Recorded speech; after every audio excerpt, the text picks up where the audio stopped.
Jess and Kathy get together, sit around and talk to each other about life, how we feel and what we have in common with each other.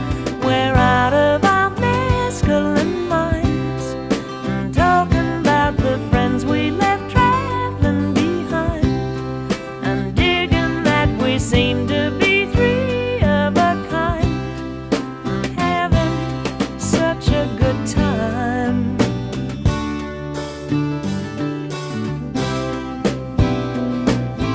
Me and my friends, Mary, Jess and Kathy, hike our way down to the canyon store, buy a bottle of wine, and then we puff and sweat our way right back up the hill again. We're out of our masculine minds and talking about the friends we left traveling behind, and digging that we seem to be three of a kind, having such a good time.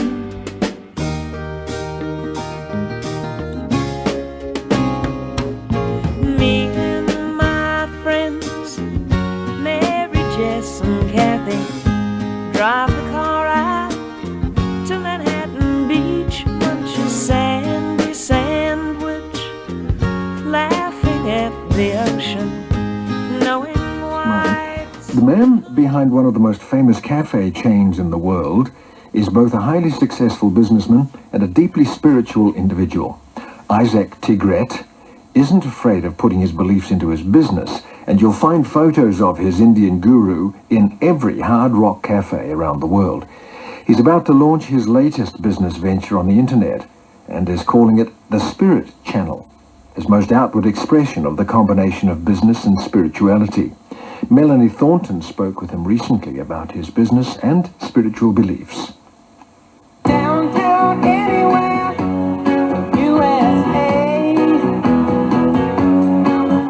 You can find yourself a Hard Rock Cafe. Come to the Hard Rock Cafe. I've always been business inclined. I probably made the first $20,000 or $30,000 when I was about 15 or 16 playing the stock market. I actually bet on Holiday Inn stock, which was a well-known chain that was up and going at the time. My brother advised me. Made a lot of money by the time I was 18 or 19, bringing cars from England, old Rolls Royce and Bentley cars, and selling them in the States, selling them for usually 1,000% profit, which lasted for a short period of time. And it's actually that cash, which was about $250,000, that allowed me to start the Hard Rock Cafe venture. What were your aspirations and ideas for the Hard Rock Cafe, right in the beginning? Well, let's see, I was extremely shy. I was 19 years old. I desperately wanted to meet girls. So I think I figured that if I opened a bar, the girls would come in and I'd get to meet them. And yes, it worked very, very well now that I think of it. And I think boy meets girl is the basis of my whole business anyway. As the business developed, what do you think really created the phenomenal success of it all? Well, being at the right place at the right time is essential. I mean, it was a revolutionary period. I was a rabid Hendrix, Peter Green, Clapton, etc. fan. A new word came on the scene to describe their type of music called hard rock, because it was so electronic and loud and new and exciting. And decided really I wanted to open a place in honor of them.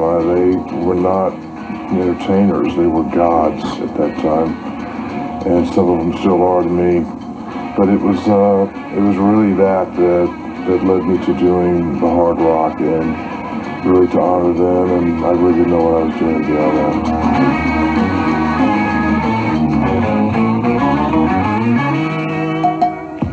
You had an early introduction to Sai Baba and put his photographs and his slogans through all of the cafes.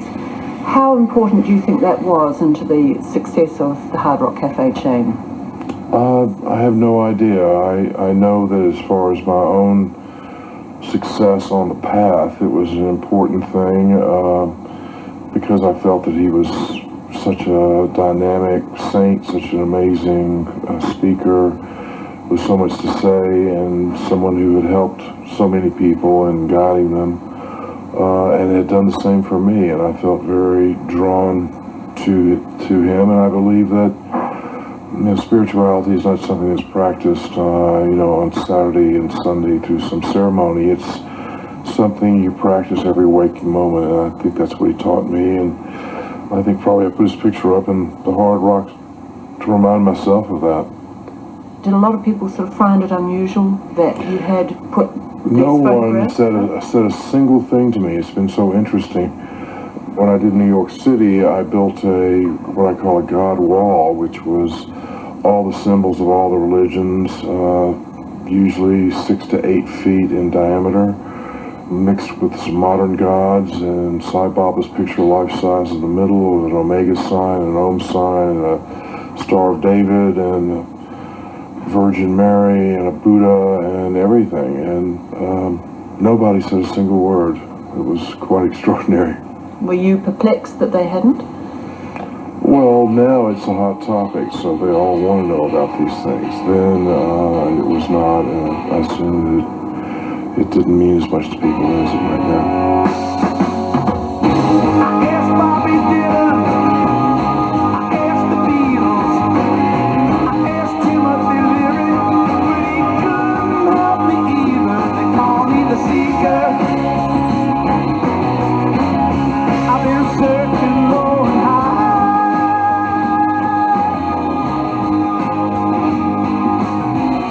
I won't get to get what I'm after till the day I die.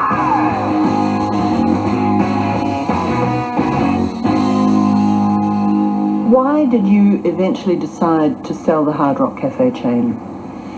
Enough's enough, for Christ's sake. I mean, I started the project when I was 19, sold it when I was 39. I'd spent 20 years from the time I began working hard to develop it and learn from it, and it was time for me to go. I think there's a time an entrepreneur needs to move on anyway, but I had a child, and I was not at home very much, and I think it caused a lot of tension between my wife and myself and my business, and I decided that it was time for me to get into a little husbandry. So how long did that last? I mean, were you out of business for long? Or out of action for long, really? Well, I hope to keep myself busy all the time. I got involved in a lot of different boards of charities. I worked for the Cathedral of St. John the Divine in New York City, which is the sort of home of the whole interfaith movement. We worked on starting something that, in fact, they have down in New Zealand, Australia, which is a green movement called ARC, which we started with Chrissy Hine and Peter Gabriel and Sting, just a whole bunch of interesting folk. I was just blessed to go along for the ride, but it was fun. Got involved in a lot of things like that, and then eventually sensed that I had another calling once again in the branding world, so I went back to start the House of Blues about 3 or 4 years after my retirement. Can you tell me what was the idea behind the House of Blues when you first started it? Well, the Hard Rock Cafe was a brand over top 40 radio culture from 1956 onward. The House of Blues came from my noticing that there was a tremendous amount of interest as rock and roll went commercial and became not what it was, that's for sure. That there was an interest in urban music, in country and western, Latin, rhythm and blues, that all of the alternative music cultures were suddenly getting a great deal of interest. So I thought this would be a great idea to put a brand over all of them. And it had to be with the blues because all this music came out of the blues. It's the cornerstone of it all. So we created the House of Blues, and became the venue, usually about 1,000 to 2,000 seats, depending on the 6 or 7 units that exist now, where we produced over 3,000 live events a year. We would book the bands, advertise, promote, sell the tickets, and produce the show. And it was a very exciting time, and it worked very, very well. Don't matter where you are, everybody's gonna need a bit of it. Yeah. Why did you exit it? Well, I was exited, actually. I took on a lot of venture capitalists. I had Disney and Chase Manhattan Bank and Harvard University, and a lot of these, what they call venture capital funds. I felt and believed that the House of Blues was its destiny line being an entertainment company, not a food company. And I was moving heavily into the internet. This is back about 95, pre-Mosaic, pre-Real Audio. We did the first live webcast ever done, and subsequently set up something called liveconcert.com. We've done over 400 webcasts since then. We had a record label with BMG. We produced a number of radio shows for CBS. We had a TV production group, which we worked with Time Warner and did 2 or 3 series, 1 series and 2 or 3 specials about a year. And it was really an entertainment company, and I felt in particularly that the internet was the future for our business. Unfortunately, the majority of the board of directors, which were these venture capital guys, did not believe that.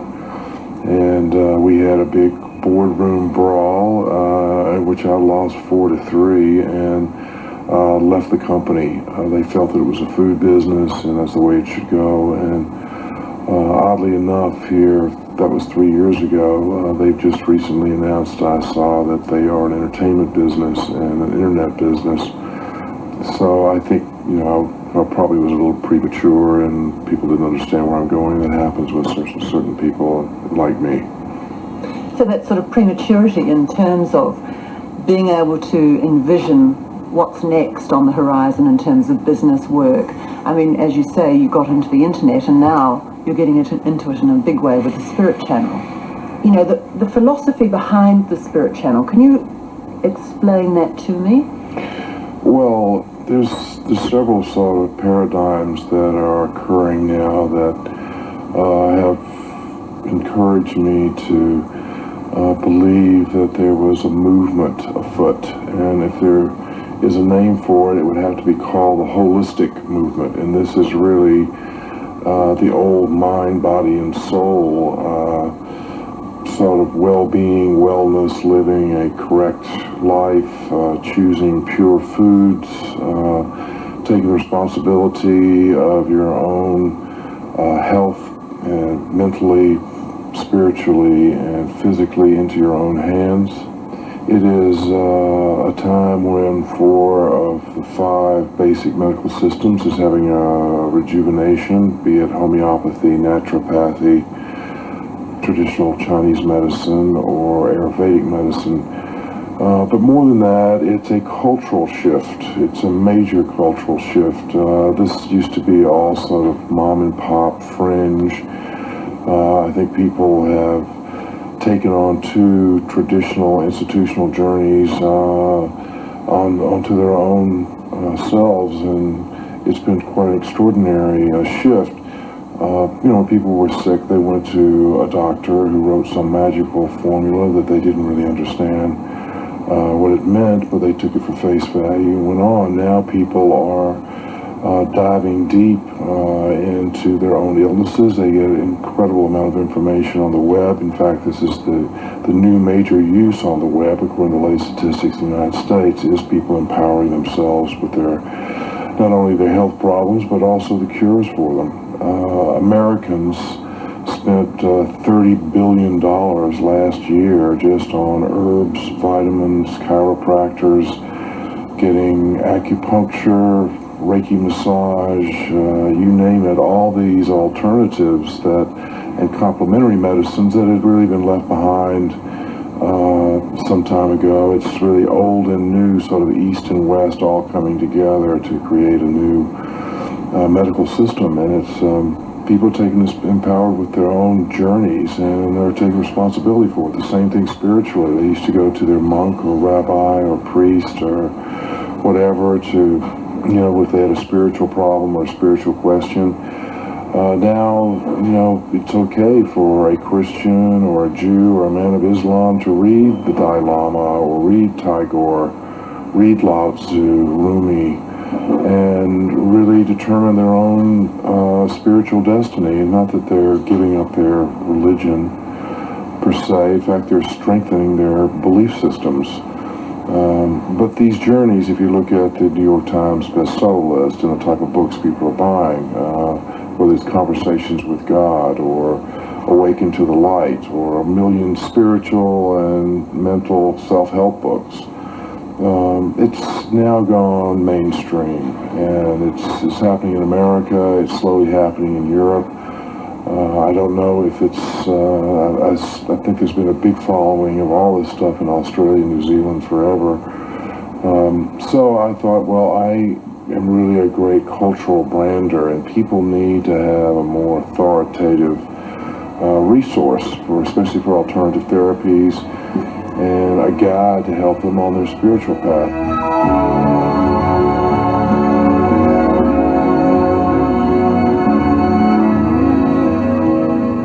So the idea of a spirit channel is to create a brand that people can believe in because of its associations, because it's a group of people who have joined together to try to create a help for these two journeys. And we will begin with a massive website, which will start in 2001, and we're also open three-dimensional places. There'll be a holistic clinic opened in London in 2001, and followed by New York and possibly Los Angeles or other cities around the world. We bound together with Clinical Research Institute at Duke University in Raleigh-Durham, North Carolina. They are sort of the leading researchers on alternative therapies, and using them as a clearinghouse to let people know what works, what doesn't work, what's had good luck in certain symptoms.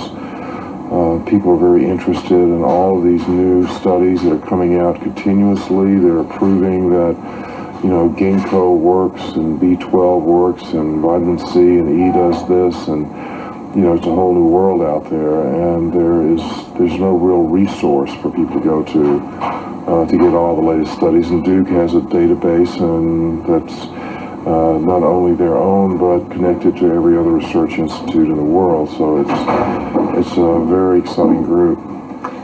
Can we just go back a step and just explore a little minute some of the elements of the Spirit Channel? You're going to have several sites within the channel. Can you talk to me about what those sites will comprise? Well, there's about 35 different service groups within what the Spirit Channel is. It's being built as a three-dimensional sacred city.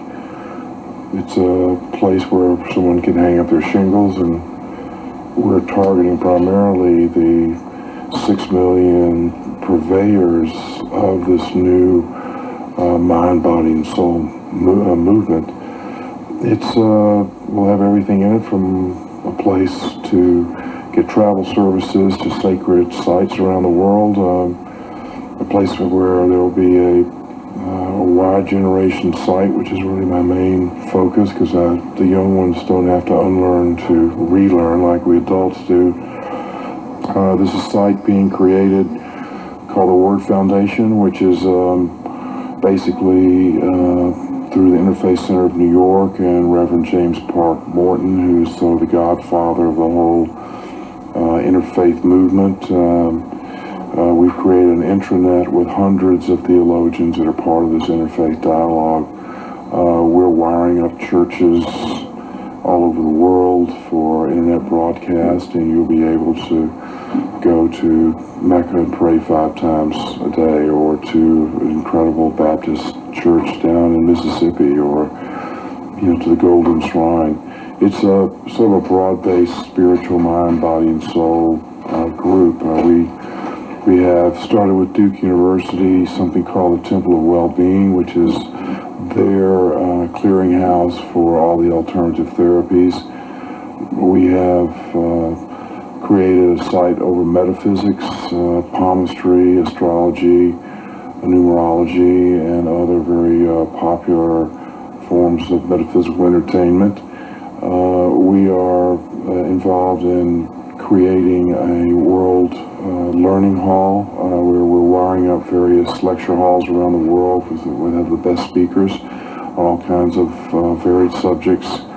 We're creating holistic classes live online so that you can get meditation, Tai Chi, yoga with some of the best masters in the world through See You, See Me technology. And it goes on and on and on. It's whatever is in the movement. A holistic food hall for pure, organic, unaltered foods, down to a TV mag that we're working on, a talk radio show, which will be online as well. We're creating a 21st century sort of touring holistic exposition, which we've been working on just of late. So there is endless things. I've been blessed to be involved in all these types of media before. It's a lot of work, but not impossible.